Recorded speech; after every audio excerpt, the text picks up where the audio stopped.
জীবনে এমন সময় আসে যখন চারপাশ অন্ধকারে ভরে যায়। মনে হয় সব দরজা বন্ধ, সব পথ শেষ। স্বপ্নগুলো হাতছাড়া হয়ে যায়, নিজের ওপর বিশ্বাসটুকু নড়ে ওঠে। কিন্তু মনে রেখো, এটাই জীবনের নিয়ম।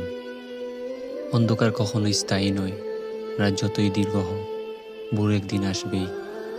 তুমি যদি ধৈর্য ধরতে পারো, যদি বিশ্বাস রাখতে পারো নিজের ভেতরের শক্তির উপর, তাহলে একদিন বুঝবে এই অন্ধকারই তোমাকে আলোর মূল্য শেখাচ্ছে।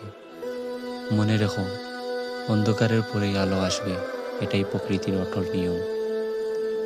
তুমি যদি হতাশ হও, ভেঙে পড়ো, মনে করো সব শেষ, তাহলে নিজেকে মনে করিয়ে দাও, এটাই শেষ নয়। জীবনের প্রতিটি জ্বর থেমে যায়, প্রতিটি অস্ত্র শুকিয়ে যায়, প্রতিটি দুঃখ একদিন মিলিয়ে যায়।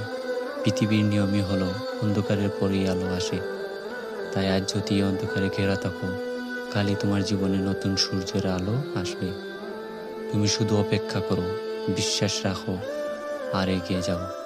কারণ তুমি হাল না ছাড়লে জীবন তোমাকে আলো দিতেই বাধ্য।